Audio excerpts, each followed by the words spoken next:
যে শূন্যতা সৃষ্টি করে গেছেন, আমার জীবদ্দশা তো নাই। আমি জানি না আগামী 2 দশক 5 দশকের মধ্যে রুহুল আমিন গাজীর শূন্যতা পূরণ হবে কিনা। আজকে রুহুল আমিন গাজীকে নিয়ে আমরা স্মরণ করছি। আমরা রুহুল আমিন গাজীর উপরে যে আলোচনা হবে, আলোচনা শুধু কথা সম্পাদক আমাদের রাজপথের আন্দোলন সংগ্রামে যিনি নেতৃত্ব দিয়েছেন সাংবাদিক অধিকার আদায়ের জন্য, দিয়ে তিনি একটি ফ্যাসিস্টের পতন ঘটিয়েছেন। কিন্তু দুঃখের বিষয় আজকে তিনি আমাদের মাঝে নেই। কিন্তু তার যে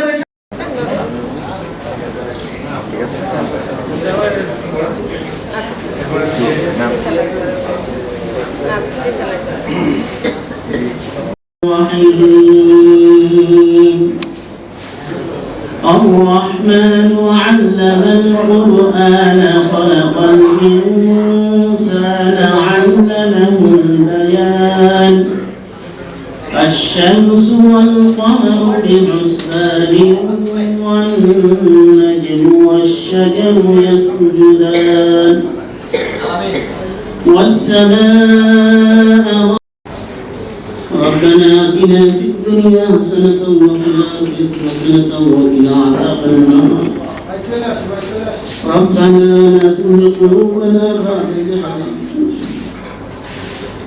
وهب لنا من لدنك رحمة إنك أنت الوهاب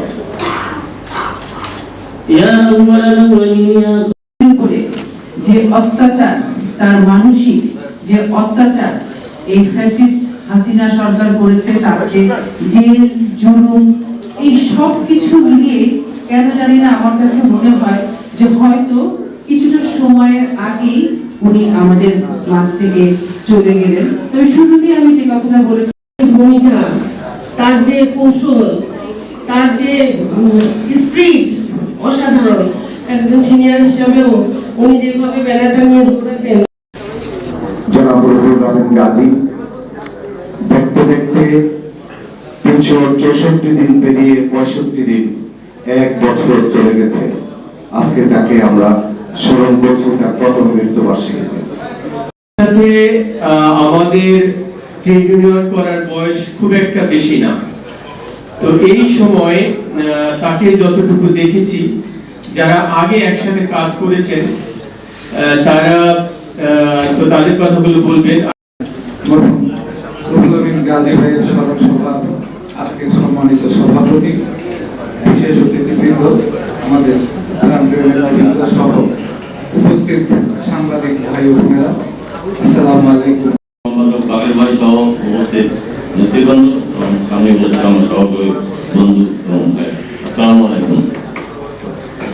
রুহুল আমিন গাজী একটি নাম না, একটি প্রতিষ্ঠা। রুহুল আমিন গাজী ছিলেন আমার প্রিয় নাম। তার হাত ধরে আমি এই ইউনিয়ন কর্মকাণ্ড শুরু করি এবং উনি বিএনপিদের ওনার নেতৃত্বে বিএনপি ছিল, তার প্রতিটি কমিটিতে আমি তার সাথে ছিলাম। উনি যখন ঢাকার বাইরে যেতেন, কোনো সময় আমাকে ছেড়ে যেতেন। দেখতে দেখতে 1 বছর গেল যে আমাদের মাঝে গাজী ভাই নেই। আমরা বিভিন্নভাবে বিভিন্ন সময়ে গাজী ভাই সংস্পর্শে এসেছি। আমরা দীর্ঘ সংগ্রাম করেছি, ফ্যাসিস্ট সরকার বিরোধী সংগ্রামের মধ্যে তাকে পেয়েছি অগ্রভাগে। উনি সে কারণে কারা নির্যাতিত হয়েছেন। বিভিন্ন সময়ে এই ইউনিয়ন বলেন এবং গণমাধ্যমের যতগুলো সংগঠন আছে, সেসব সংগঠনের নেতৃত্ব তৈরির ক্ষেত্রেও উনি বিরাট ভূমিকা রেখেছেন। আমাদের সাংবাদিক নেতৃবৃন্দ এবং এই অনুষ্ঠান উপভোগ করার জন্য যে সমস্ত আমাদের গণমাধ্যম ভাই বোনেরা এসেছেন, সকলকে আমি আমার ব্যক্তিগত পক্ষ থেকে ধন্যবাদ জানাচ্ছি যে আপনারা এই অনুষ্ঠানে এসেছেন। আমি অনেক নেতৃবৃন্দের উপস্থিত রয়েছেন, নাম বলি নাই, একটু মিনিট কথা বেশি বলতে পারি। রুহুল আমিন গাজী ভাই ফ্যাসিস্ট বাংলাদেশের শাসন ক্ষমতায় 17 বছর ছিল। রুহুল আমিন গাজী ভাইকে আমরা আমাদের পেশাগত জীবনের একেবারে শুরু থেকে পেয়েছি। উনি আমার চিফ রিপোর্টার ছিলেন দীর্ঘদিন, আমাদের নেতা ছিলেন। সাংবাদিকদের ভিতরে বিশেষ করে আজকে স্মরণ করছি গাজী ভাই, জহির ভাই। সুসম্পর্ক মানে মনে করতে গেলে খুব মানে চাপা কান্না আসে এবং প্রতিদিনই গাজী ভাইকে আমি মিস করি। এই কারণে করি যে গাজী ভাইয়ের আমি মানে পেশায় প্রায় সমসাময়িক সময়ে এসেছি এবং আমরা দুজনে সমবয়স্ক এবং চেতনা সমমনা এবং আমরা দুজনেই মুক্তিযুদ্ধে সক্রিয় সশস্ত্র যোদ্ধা ছিলাম। গাজী ভাই আমাকে এই ফেডারেল সাংবাদিক ইউনিয়ন এবং সাংবাদিক ইউনিয়নের গ্র্যান্ড সমিতিতে উনি আমাকে আসলে নিয়ে এসেছে।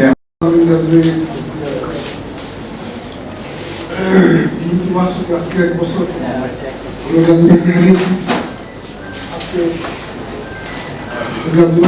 প্রথম মৃত্যুবার্ষিকী উপলক্ষে আয়োজিত আজকের এই স্মরণ সভা সম্মানিত সভাপতি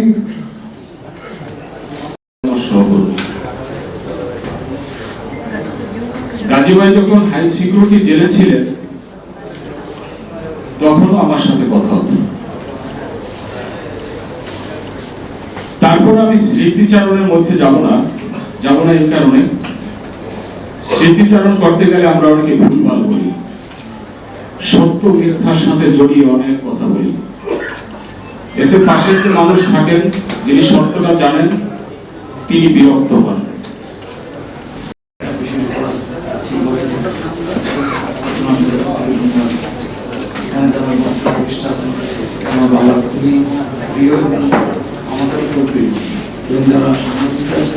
আমি বিশেষ করে প্রত্যেকে বাবা খুব ভালোবাসেন,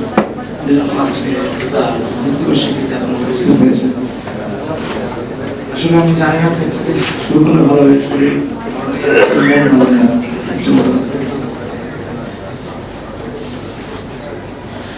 বাবা কারাগারে ছিলেন, তারপরে তিনি মৃত্যুবরণ করেছিলেন। অনেকে মনে করেন যে কারাগারের ফ্যাসিস্টে কারাগার থেকে আমাদের কাছ থেকে কেড়ে নিয়ে গেছে, এটা আমরা আবেগে বলি। সেটা আমরা আমাদের যারা নেতৃবৃন্দ আছে সবাই আমরা আমি সাংবাদিকতার পেশায় এসেছি 1982 সাল থেকে। তখন থেকে আমি লাইব্রেরির সঙ্গে পরিচিত এবং আমি তাকে বিশেষ করে ট্রেনিং দেনে তার যে ভূমিকা সেটা আমি সেই থেকে আমি লক্ষ্য করেছি এবং আমি মনে করি যে আমাদের যে অগ্রজ নেতৃবৃন্দ আমরা মারা যান, চলে যান আমাদের, সেই শূন্যস্থান কেউ না কেউ ফিল আপ আমরা এটাই দেখে আসছি। কিন্তু রুহুল আমিন গাজীর চলে যাওয়ার পর আসলে শূন্যস্থান পূরণ হয় এবং রুহুল আমিন গাজী কেমন পাওয়ারফুল সাংবাদিক নেতা ছিলেন তার একটা উদাহরণ আজকে এখানে। দীর্ঘদিন ধরে আমাদের ফোরামের নেতৃবৃন্দ একসাথে বসে না, দীর্ঘদিন নানান টানা পড়ে, নানান মতভেদ ইত্যাদি ইত্যাদি। কিন্তু দেখুন আজকে রুহুল আমিন গাজীকে উছিলা করে আমরা সবাই এখানে বসেছি। সাংবাদিকতার ক্ষেত্রে আমাদের সকল নেতা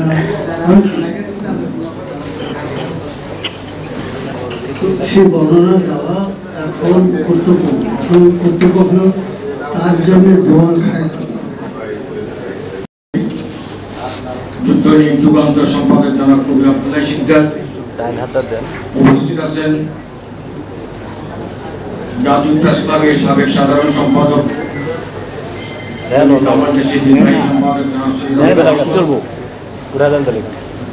উপস্থিত আছেন ডিআরইউর সংগ্রামী নজরুলের চারটা লাইন বলে আসে। এই চারটা লাইন হলো নেতৃত্ব সম্পর্কে কাজী নজরুল ইসলাম বলেছেন যে লিডারশিপটা কি জিনিস। সে লাইনটা তারই তবে সেনা সংগ্রহ করি গরিতারে সিদ্ধাস। তার মানে এটা আরষ্টনকে বলিষ্ঠ করা, ভীরু মানবকে প্রবল করা, এইটাই রুহুল আমিন গাজী সারা জীবন করে গেছে। এই লড়াইয়ে সাংবাদিক সমাজের বিরাট অংশ পর্যবসিত হয়ে গেছিল দালালি, পদলেখন, পদচুম্বন সাংবাদিকতায়। আর একটা অংশ যারা চেষ্টা করেছে লড়াই করার জন্য, এই লড়াই যারা করতে চেয়েছেন তাদের একেবারে সামনের কাতারে একদম অগ্রনায়ক ছিলেন রুহুল আমিন গাজী। এবং সাহস আমাদের সাংবাদিক ইউনিয়নের মধ্যে আমার মনে হয় যে রুহুল আমিন গাজীর মধ্যে এরকম দৃঢ়চেত সাহসী মানুষ আগের জামানে দু একজনকে দেখেছি, কিন্তু এই পর্বে রুহুল আমিন গাজীর চাইতে সাহসী মানুষ আমি আসলে দেখি। আমরা সাংবাদিকতার ইতিহাস যখন লিখব, কথা বলবো, তাদের অহংকার নিয়ে কথা বলবো, তখন নিশ্চয়ই রুহুল আমিন গাজীর নামটা উজ্জ্বল ভাবে সেখানে প্রতিভাত হবে। অনেক স্মৃতি, অনেক কথা। আমাদের যে ট্র্যাডিশনাল সাংবাদিক লিডারশিপ, আমাদের সাংবাদিকদের মধ্যে দুটো ব্যাপার আছে। একটা হলো যারা একেবারে লেখালেখি এবং তার নিজস্ব বিট এগুলো নিয়ে ব্যস্ত থাকে, আরেকটা হলো যারা সাংবাদিকদের নেতৃত্ব দেন। এই নেতৃত্ব দেওয়ার যে আমাদের ট্র্যাডিশনাল ইতিহাস, সেই আদিকাল থেকে শুরু যদি করে, কেজি মোস্তফা ছিলেন, নির্মল সেন ছিলেন, কামাল লোহানী ছিলেন, আনোয়ার জাহিদ ভাই ছিলেন, আহমেদ হুমায়ুন নামে জাহিদুর রহমান মিলন, রিয়াজ ভাই, গিয়াস ভাই, এই যে ট্র্যাডিশনাল যে লাইন একেবারে আপনার সেই পাকিস্তান আমল থেকে শুরু করে, এই ট্র্যাডিশনাল লাইনের একেবারে শেষ প্রান্তের শেষ প্রতিনিধি ছিলেন রুহুল আমিন গাজী। সেই ইতিহাসের শেষ ব্যক্তি ছিলেন রুহুল আমিন গাজী। রুহুল আমিন গাজীর ব্যাপারে এখন আমরা বলতেই পারি যে আমাদের যে ইউনিয়ন আজকে প্রায় কিছু কিছু ক্ষেত্রে অকার্যকর হয়ে গেছে। আমাদের ইউনিয়নের কাছে যে ভূমিকা আমরা এখন আশা করছি, সেই ভূমিকা যে তারা দিতে পারছে না, বা যেরকম ভাবে তাদেরকে চেয়েছি সেরকম ভাবে তারা দিতে, আমাদের চাওয়াটা, আমাদের প্রত্যাশা পরিপূরণ হচ্ছে না। এটার কারণ কি? এটার কারণ হলো লিডারশিপের অভাব। যে লিডারশিপ রুহুল আমিন গাজী দিয়েছেন, রুহুল আমিন গাজী ছিলেন আমাদের ঐক্যের প্রতীক। তাকে কেন্দ্র করে আমরা আবর্তিত হয়েছি। যে দৃঢ়তা এবং যুক্তির শানিত যুক্তি, একদিকে হলো দৃঢ়তা, আরেকদিকে হলো যুক্তির মানে একেবারে আলাদা যুক্তি। এর দুটোর একটা সমন্বয় হয়েছিল রুহুল আমিন গাজীর মধ্যে। মানুষ হিসেবে তার মধ্যে অনেক মানবিক গুণাবলী ছিল। তিনি মানুষের দুর্দিনে ঝাঁপিয়ে পড়তেন, মানুষের দুঃখকে শেয়ার করতে জানতেন। আমার ব্যক্তিগত জীবনে আমি বলতে পারি, আমি কিন্তু ঢাকা সাংবাদিক ইউনিয়নের প্রেসিডেন্ট হতে চাইনি। আমাকে যখন সিলেক্ট করা হয়, সৈয়দ আব্দুল আহমদ আছেন, তিনি জানতেন যে আমি এর রেসেই ছিলাম না। আমি বললাম আমি এইসব যাবো না, কারণ আমরা হয় না, একজনের একটা নেচার থাকে। কেউ হয়তো এগুলো কি মজা পায়, আমি এগুলো ঠিক মজা পাই না। কারণ আমি 2 বছর থেকে যেটা দেখলাম যে যদি আপনার দলটি বা আপনি যে মতাদর্শের মানুষ, সেই মতাদর্শের লোকের যদি পাওয়ারে না থাকে, সাংবাদিকদের জন্য খুব কিছু করার সুযোগ থাকে। দলের নেতৃবৃন্দকে ডেকে এনেছেন, এনে সেখানে মধ্যে এক প্ল্যাটফর্মে দাঁড় করিয়ে তাদের সাথে সাংবাদিকরা কথা বলেছেন, তারাও কথা বলেছেন, তাদের গুরুত্ব কমেছে। সর্বশেষ আমরা যারা এই কমিটিতে নির্বাচিত হয়েছিলাম, আপনারা সেটাও দেখুন, আমাদের অভিষেকের নামে একটা অনুষ্ঠান করেছিলাম। সেই অনুষ্ঠানে আমরা ডান বাম এবং আমাদের গণাগার যারা ছিলেন সকল রাজনৈতিক দলের নেতৃবৃন্দকে, পেশাজীবী নেতৃবৃন্দকে এক জায়গায় এনে আমরা এক জায়গায় এসেছি। কখনো আমরা আমাদের জায়গা থেকে ইউনিয়নের প্ল্যাটফর্ম থেকে দাঁড়িয়ে আমরা কখনো বিভাজন রেখা টানিনি। আজকে আমাদের আমি আমাদের নেতৃবৃন্দ কাদের গনি চৌধুরী, শহীদুল ইসলাম এবং কাজী ভাই, আমরা চারজন লিফটে ওঠার সময় কাজী ভাই হঠাৎ করে আর উঠতে পারছিলেন না, উনি হাঁটু ভেঙে পড়ে গেলেন। সেই সময় তাকে হাসপাতালে ভর্তি করা হয়, তারপরে আর উনি আর ফিরে আসেন নাই। আমি যখন দৈনি বাংলায় ছিলাম 1978 সালের কথা আমার মনে পড়ে, আমি তখন ঢাকা বিশ্ববিদ্যালয়ের রিপোর্টার ছাত্র। আমি সেই সময় গাজী ভাইকে দেখেছি ইউনিয়নে অ্যাক্টিভিস্ট, আজ থেকে 47 বছর আগে। আমৃত্যু তিনি এই সাংবাদিক ঐক্যের জন্য, রুটি রুজির আন্দোলনের জন্য কিন্তু জীবন পাত করে গেছেন। দীর্ঘ 17 মাস তিনি কারাবরণ করেছেন। এই প্রথম মৃত্যুবার্ষিকীতে আমাদের একটা ব্যর্থতা আছে, সেটা হলো যে আমরা তার একটা জীবনী গ্রন্থ প্রকাশ করতে পারি না আজ পর্যন্ত। আমার তরফ থেকে আমি সর্বাত্মক সহায়তার প্রতিশ্রুতি দিয়েছি এবং আমি, আপনারা শুনলেন যে আমার বন্ধু কবি আব্দুল্লাহ স্বীকার করেছেন যে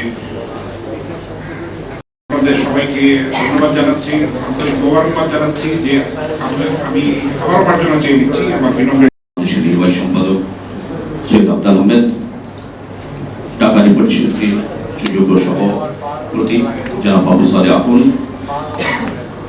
সাবেক সভাপতি মোসালি নোমানি, ইলিয়াস হোসেন, আমাদের ফারুক জামিল ভাই, আছেন ডক্টর মোহাম্মদ হাসান ভাই, কবি জাকির আবু জাফর ভাই এবং গাজী ভাইয়ের সহধর্মিণী, যিনি গাজী ভাইকে সবসময় প্রেরণা উৎস দিয়ে এসেছেন। ওনার ছেলে যার বক্তব্য আমরা শুনেছি, আমি গাজী ভাইয়ের মেয়ে জামাই সহ পরিবারের সদস্যবৃন্দ, সাংবাদিক সহকর্মীবৃন্দ, সতীবৃন্দ, আসসালামু আলাইকুম। গাজী ভাইকে বাড়াতে হয়েছে। গাজী ভাইকে নিয়ে প্রায় 2.5 ঘন্টা ধরে 3 ঘন্টার মতো আলোচনা হচ্ছে। সবাই গাজী ভাই কর্মময় জীবন তুলে ধরেছেন। আমি দীর্ঘদিন তার সাথে কাজ করতে গিয়ে আমি বলি, রুহুল আমিন গাজী ছিলেন একজন সৎ, নির্ভীক এবং সাহসী সাংবাদিকতার প্রতীক। গণমাধ্যমের স্বাধীনতা, গণতন্ত্র এবং সার্বভৌমত্বের প্রশ্নে তিনি কখনো আপোষ করেননি। যখন এই গণতন্ত্র বিপদগ্রস্ত হয়েছে, রুহুল আমিন গাজী সবার আগে সামনে এসে দাঁড়িয়েছেন। সাংবাদিকের বেতন হচ্ছে না, সাংবাদিককে চাকরিচ্যুত করা হয়েছে, সবার আগে রুহুল আমিন গাজী সেখানে গিয়ে হাজির হয়েছেন। এটা কোনো অপশক্তির কাছে মাথা নত করেননি। সত্যি কথা বলতে কি, সাহসী সাংবাদিক হিসেবে গাজী ভাই ছিলেন অতুলনীয়। তিনি যেই মাপের নেতা ছিলেন এবং জাতীয় পর্যায়ের নেতাদের সাথে যে পরিমাণ ওনার সম্পর্ক ছিল, ইচ্ছা করলে এই সাংবাদিকটা ব্যবহার করে তিনি অনেক অত্যাধিকার মালিক হতে পারতেন। সেটা কিন্তু অনেক হয়েছে, সেখানে তিনি সবসময় আকর্ষণীয় থাকতেন। সাদাকে সাদা, কালোকে কালো বলার যে সাহস সাংবাদিকতার জন্য প্রয়োজন, সেটা রুহুল আমিন গাজীর মধ্যে ছিল, যার কারণে তাকে কারাবরণ করতে হয়েছে। অত্যন্ত সুস্থ রুহুল আমিন গাজী। আমরা বিবৃতি দিলাম, আন্দোলন করলাম, সংগ্রাম করলাম, দুর্ভাগ্য হলো সত্য, এত সুস্থ একটা রোগীকে সেটা মায়া দেখান। আমরা সরকার প্রতি তৎকালীন সাংবাদিকদের কাছেও ধর্ণা দিয়েছে, চেষ্টা করেছে, তাদেরকে চেষ্টা করেছেন, কিন্তু শেখ হাসিনার কারণে সেদিন রুহুল আমিন গাজী ভাইকে আমরা মুক্ত করে আনতে পারিনি। এর মূল কারণ ছিল রুহুল আমিন গাজী ছিলেন দেশের স্বাধীনতা, সার্বভৌমত্বের প্রশ্নে আপোষহীন। রুহুল আমিন গাজীকে আপোষ করে চললে সরকারের সাথে, তাহলে জেলে যেতে হতো না, মুক্তি পেতে। যেহেতু তিনি হাসিনার দুঃশাসনের বিরুদ্ধে সোচ্চার ছিলেন, সাংবাদিকদের দাবি আদায়ের প্রশ্নে সোচ্চার ছিলেন, বিশেষ করে আপনাদের নিশ্চয়ই খেয়াল আছে সাগরুনে হত্যার ব্যাপারে রুহুল আমিন গাজী অত্যন্ত সোচ্চার ছিলেন। উনি মারা যাওয়ারও অল্প কিছুদিন আগেও প্রেস ক্লাবের সামনে আমরা সাগরুনে হত্যার বিচারের দাবিতে একটা সমাবেশ করেছিলাম, যে সমাবেশে তিনি প্রধান অতিথি হিসেবে বক্তৃতা করেছিলেন। আমরা দেখেছি জেল থেকে বের হওয়ার অধিকাংশ নেতা চুপ করে যেতেন, হয়তো হয়ে অথবা আপোষকারী মনোভাবের কারণে। কিন্তু রুহুল আমিন গাজী জেলখানে বের হয়ে কয়েকটা দিন হসপিটাল ছিলেন, এরপরে কিন্তু রাজপথে নেমে এসেছেন। আমাদের প্রতিটা সংগ্রামে তিনি সামনের কাতারে ছিলেন। যেখানে আমি আবার গরিব ভর্তি হচ্ছে, ওয়েজ ভর্তি দিচ্ছে না, যেখানে সামনে চাকরিচ্যুত হচ্ছে, যেখানে সামনে বেতন পাচ্ছে না, অন্যরা গেল কি গেল না তিনি দেখতেন না, তিনি কিন্তু আগেই ছুটে যেতেন সেখানে দাবি আদায়ের জন্য। গাজী ভাই এসব প্রশ্নে যখন এগিয়ে যেতেন, তার পিছনে কি আছে না সেটা কিন্তু দেখতেন না, উনি সামনে এগিয়ে যেতেন। 50 জনের মিটিংয়ে যাওয়ার বক্তৃতা করতেন, 50,000 লোকের মিটিংয়ে তিনি বক্তৃতা করতেন। কি আছে নাই, ফুট করে ক্লাবের সামনে প্রোগ্রামটা হয়তো লোকজন হয়নি, 20-25 জন চলো রাস্তায় নেমে যেতেন। এখন আমরা এরকম ত্যাগী নেতা কমই দেখি। শেখ হাসিনা পলায়নের আগে যখন ভয়ঙ্কর রূপ ধারণ করলেন, নির্বিচারে ছাত্রদেরকে হত্যা করলেন, ঢাকার রাজপথ লালে লাল হয়ে গেল রক্তে। সেই সময় 4 তারিখ হাসিনার পতনের আগের দিন আমরা জাতীয় প্রেসক্লাবের সামনে পেশাজীবীদের একটা সমাবেশের আহ্বান করেছিলাম। প্রায় 2000 পেশাজীবী সেদিন জড়ো হয়েছিল। হাজী ভাই কিন্তু তখন অসুস্থ। এই অসুস্থ অবস্থায় 4 তারিখে তিনি প্রেসক্লাবের সামনে অনুষ্ঠানের পুরো ভাগে উপস্থিত ছিলেন এবং সে অনুষ্ঠানের সভাপতিত্ব করেছিলেন। দুই দিক থেকে গুলি আটকে আসছেন, একদিকে ছাত্রলীগ যুবলীগের গুন্ডারা, আরেকদিকে হাসিনার সেই পুলিশ এবং ঠেঙ্গারের বাহিনী গুলি ছুটছিল, টিয়ার সেল মার্শালের একটা রণক্ষেত্রে পরিণত হল প্রেসক্লাবের সামনে। সেদিন রুহুল আমিন গাজী সেখানে দাঁড়িয়ে যে সাহসিকতার সঙ্গে নেতৃত্ব দিয়েছেন, এটা ভুল আর নয়। সেদিন সারা বাংলাদেশে কোথাও কাউকে নামতে দেওয়া হয়নি। প্রেস ক্লাবের সামনে পেশাজীবীরা নেমেছিলেন রুহুল আমিন গাজীর নেতৃত্বে। আজকে সরকার ফেসিবাদের পতনে সরকার যে ক্ষমতাসীনের পিছনে রুহুল আমিন গাজীর অবদান কম নয়। 2013 সালের একটা ঘটনার কথা বলি, এখানে আব্দা ভাই ভালো করে সেটা জানবেন, শিক্ষা ভাই জানবেন। চিনমন্ত্রী সম্মেলন খন্দে পেশাজীবীদের 144 জারি করেছে সরকার, প্রোগ্রাম করতেই দিবে না। সবাই একটু প্রোগ্রাম হবে কি হবে না, করবেই করবে এই দ্বিধাদ্বন্দ্বে। সেদিন রুহুল আমিন গাজী নিজে হুঙ্কার দিয়ে বসে বললেন 144 দ্বারা জারি করবো। চিনমন্ত্রী যে পেশাজীবী সমাবেশ এবং সেখানে বেগম খালেদা জিয়া বক্তৃতা রাখবেন, তিনি সেটা করেছিলেন। সেদিন পুলিশকে হটিয়ে 144 দ্বারা ভঙ্গ করে সেদিন 2013 সালে চিনমন্ত্রী সম্মেলন করে পেশাজীবীদের মহাসমাবেশ সেদিন করেছিলেন এবং সেখানে বেগম খালেদা জিয়া বক্তৃতাই করেছিলেন। আরেকটা কথা বলি, এই প্রেস ক্লাব যখন দখলদার বাহিনী দখল করে নিল, সেই সময় খালেদা জিয়ার এখানে একটা ইফতার পার্টি হওয়ার কথা ছিল, আমরা প্যান্ডেল করলাম। পরের দিন প্রোগ্রাম, আগের দিন রাতের বেলায় প্যান্ডেল ভেঙে দেওয়া হলো। আমরা হতাশ।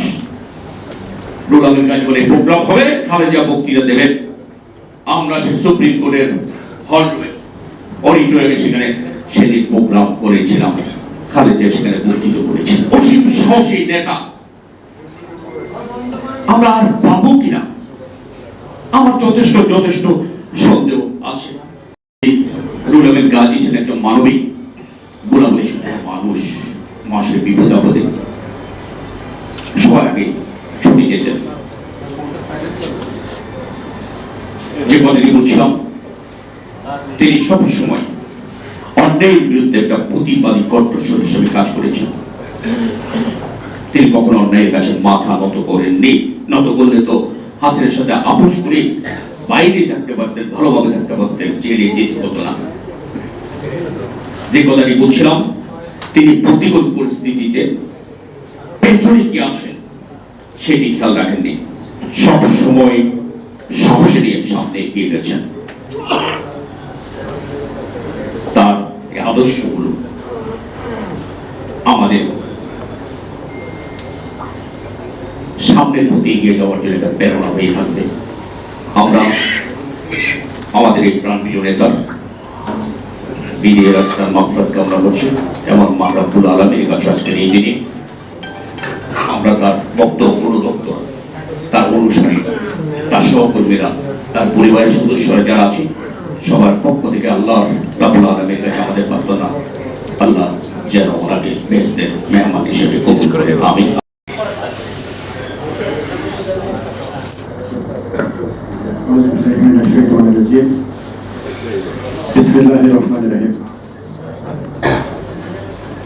আমাদের একান্ত প্রিয় নেতা, বাংলাদেশ ফেডারেল সাংবাদিক ইউনিয়নের সভাপতি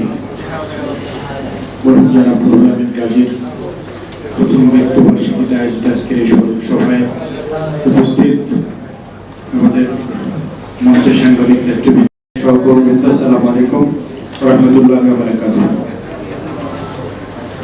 দীর্ঘক্ষণ যাবত আপনারা বক্তব্য শুনছেন, আমি আর কোনো বক্তব্য দেব না। আমি সংক্ষিপ্ত সময় শুধু দুই একটি কথা বলবো। প্রথমে আমি আপনাদের কাছে কৃতজ্ঞতা প্রকাশ করছি। আজকে আজকের এই আয়োজনে দীর্ঘ সময় আপনারা এখানে উপস্থিত থেকে আয়োজনকে সার্থক করবার জন্য সাংবাদিকদের জন্য এবং যারা পরিবারের সদস্য সহ যারা এখানে এসেছেন তাদেরকে সবাইকে কৃতজ্ঞতা এবং ধন্যবাদ জানাচ্ছি। একই সাথে আজকে যে বক্তব্যগুলো এসেছে এই বক্তব্যগুলোর সাথে আমি একাত্মতা ঘোষণা করছি। আমার বক্তব্যগুলো এখানে চলে এসেছে, তারপরে আমি যে দুই একটি কথা এখানে বলতে চাই। যে রুহুল আমিন গাজী ভাইকে অত্যন্ত সুপরিকল্পিতভাবে হত্যা করা হয়েছে এটি আমরা সবাই জানি।